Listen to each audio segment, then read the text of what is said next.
Hey, what's good, guys? It's your boy Bacon Profits with Everything Profit Trade House. Hey, we're about to take a look at US30, and I'm about to give you all my prediction on it for the next week. Okay, let's get started.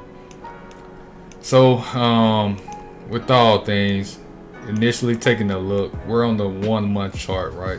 So we want to see, just take a look at the overall picture, right?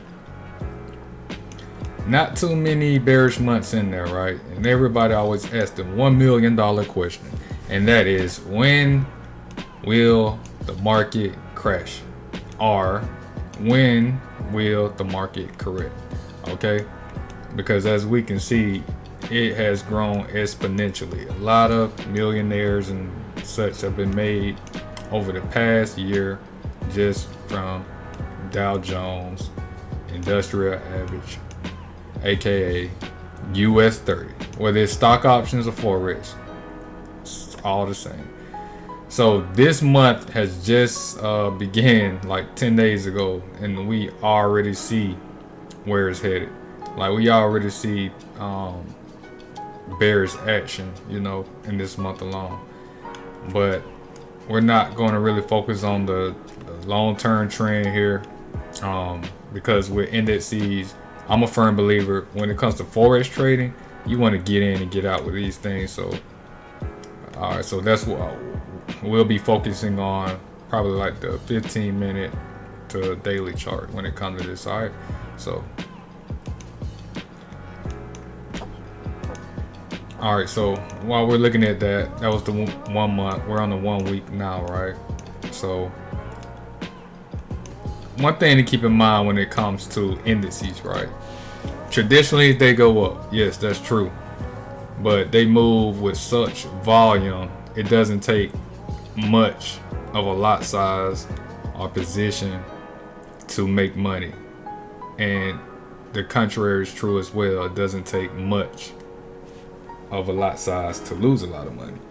So you really want to make sure you're managing your risk appropriately when you're trading this. All right, so looking at the 1 week chart, and right off the top, I see, last week was bearish, and if you trade, you knew it was bearish. You already know what it was like. So we have some resistance here, resistance level here. Price touched that, didn't quite break it, and we see US30 is kind of at a support level as well. So, but one thing to note, we have to pay attention to what these candlesticks are telling us. We had consolidation here, and boom. All right, so I can already look at this and say, 1 month out, it may consolidate and proceed downward, right? Because we need a correction. The market has to breathe. It has ups and downs, right? It has ups and downs, and we desperately need it to correct before people feel safe investing it again and to go up. And if we want to take it one step further, I could. If this was NASDAQ, I could tell you more, but for Dow Jones, we're just gonna trade what we see, right? So that's the 1 week. Let's dial in some more, right? Let's dial in some more. As you can see, we still have like these periods of consolidation, dip, rise, make another high, a higher high. So that's been going on for about the past 3 months. But what we see is right now it kind of reached a point of contention. If you look here, you see it rose, got the nod, kind of came back, consolidated, tried to break it again, couldn't quite gather up the momentum it needed to break it, so it came back down again. And this day actually closed pretty aggressively with the bearish candle. So a lot of people are going to be looking for moves to the upside for it to retest and try to break again. That is very likely. but we also have to keep in mind that it could continue its downward trajectory. So what I'm focused on, I want to know, because the banks, everybody want a piece of this. Where's the liquidity? Where is the liquidity? And if you know the true definition of support and resistance is supply and demand. So typically your support resistance zones designate liquidity. So what I like to do, if I was a bank, first I like to look at where do I see this going, just by looking at the patterns. Where do I see this going? My fundamental and technical analysis. Fundamentally, I know that this needs to correct. So I know everybody knows it needs to come down. But technically it's been rising exponentially. So that's what made US30 so unique, because it's it's a beast. You gotta know what you're doing when you're dealing with it, right? You gotta know what you're doing when you're dealing with it. So like I said, I trade these indices to snipe, get in, get out. So looking next week, I would potentially be looking at some I'll be looking for some bullish action, because on the short term, short term, we need this to kind of breathe. We look at the stochastic, we see it's oversold, so there may be moves potential to make small long plays before it continues to go down. So let's zoom in, let's dial into the 4 hour. Okay, so you see we at this support level, right? And the stochastic kind of tells a different story. It's like it's all right, I know I want to go down, but I need I know I want to go up on the daily, but this one, the stochastic is telling us that it still has room to go down. So like I said, Dow Jones, US30, it's one of them things where you have to day trade. I would only swing trade it if I was bullish, because traditionally, the stock markets tend to go up. These index funds and everything tend to go up. So probably swing trading it, a short swing trade on a stock, a ETF, or something of this nature would be ideal, unless you got in at a very, very good position. So right now it's at a point of it's on major support on this time zone. It's major support. So remember I was talking about liquidity, right? So even though I even just looking at this, I would take a long position, right? But I would take that with the expectation that just a minute. I would take it with the expectation that the market maker, is going to want to tap into all this liquidity down here, right? Because there's a bunch of positions being open. They want to tap into that, and then they may make a play to the upside, and then the markets will continue to do what it wants to do. But if you think that they're going to let all this slide, you're mistaken. So that's why risk management is important, because ideally, yes, me as a trader, if I'm looking short term, I'm feeling a long play. But I also know there's a lot of liquidity down here that market makers would love to tap into. So at some point they will tap into it, and you better be ready when they do. So that's why we got to trade on these lower time frames. So looking at the 1 hour, and this analysis, it changes by the freaking hour, right? By the minute, really. And even before the market opens Monday at 9:30 New York session, it may tell a different it may tell a different story then. So we can only go by what we see now. I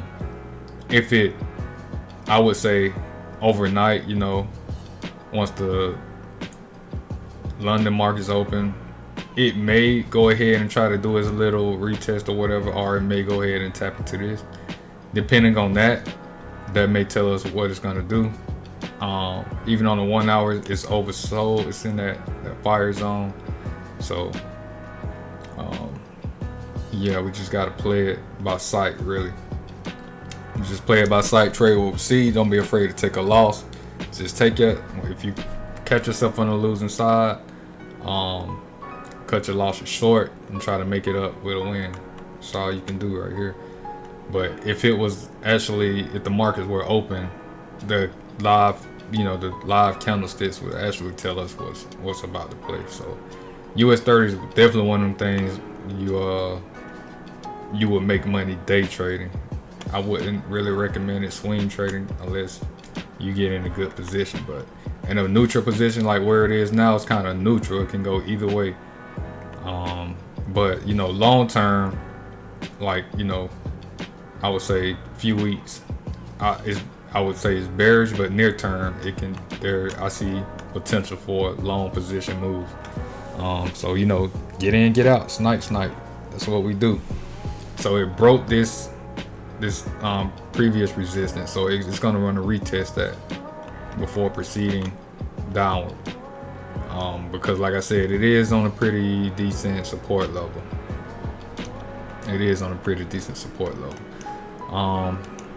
So let's tap into the 15 minutes, see what we're looking at.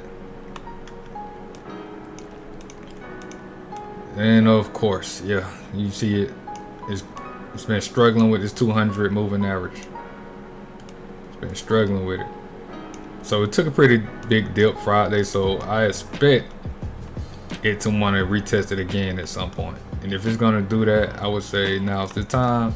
So in a short move, and we really won't know the temperature of the market until it opens, like until Monday. We really won't know. But if I were to place a trade Monday, it would probably be a long trade, right? But I always say, get in, get out, get what you're gonna get out. So I would place a long trade, and it would be conditions based. Soon as I know it comes past a certain point, like once it closes below this, it's gonna, once it closes below this, if it just straight continues to go down, let's say it does this. Let's say I open up a long position here and it goes here. I'm gonna hold my long position. I'm not gonna really cut it. I'm gonna just make sure I manage my risk. But if somebody places a kamikaze lot size, then yeah, it might be SOL. But I'm gonna continue to look for this type of move, and that's if it continues down once the market opens. If it continues up, and I open up a long position, once it gets to this moving average, I'm pretty much taking profit because I want to see what it's gonna do. I at least want to see the daily candle close so I can see what type of day it's gonna be, and because it may continue to go, it may be a bullish week, and then midweek reversal come, it might just tap into that. So you definitely got to be on the lookout. Definitely got to play it play by play.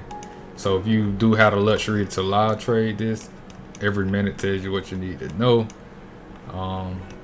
But the higher the time frame, the more accurate of a picture we can get. So this has been my US30 breakdown for the upcoming week to month. So yeah, it's looking pretty. I would say for the next week, there has to be some kind of long position in there somewhere because we do need a retest, but it's also possible because this is a bearish structure. I'll try to draw it out for you guys. What do you guys see? An M, right? Okay. Remember, the market is nothing but M's and W's, so keep that in mind. So on the smaller time frames, you gotta snipe, get those long positions, but overall If you had the luxury to swing this thing, I'll probably swing it all the way. Just hold it for months, hold it for like the next 2 months, because it's gonna implode. Because this is the secret nobody's talking about. And if you're watching this video, you listen to this long, I'll tell you the biggest reason why I think this is gonna implode, and nobody's talking about it. But it's pretty much simple. I alluded to it earlier when I was talking about the fundamental analysis of these stock markets, and it desperately needing a retest or correction. So you know how Congress has to vote on like a deficit ceiling or something every time the new fiscal year comes around. And that's why sometimes when they can't reach an agreement, they could, government agencies and stuff take furlough days. Well, we used to hear it all in the news around this time of year, but I haven't heard it recently. It's like it's been swept under the rug, and before you know it, it's gonna come out the blue, and they're gonna be like, oh, blah blah blah blah, deficit ceiling, all of that stuff. United States debt, blah blah blah. We can't reach an agreement. People gonna get, all irrational. Anxiety's gonna grow. People gonna start either liquidating their assets, because they're gonna fear that other people are gonna liquidate their assets, which is just gonna make it, the dollar go up and this go down. If they say something to the effect of, well, we're gonna raise the debt ceiling again, and we're gonna print out more money, then I would expect this to kind of go up, even higher. But they may say, all right, enough's enough. We can't just keep printing money. Now's the time. We just got to suck it up and figure it out with what we got. And this thing is going to go blue. People going to start liquidating their assets. So that's what I'm expecting. I hope y'all learned something from this, man. Let me know what y'all want to see next. It's your boy Bacon Profit with Everything Profit Trade House. Let's get this money. Yeah.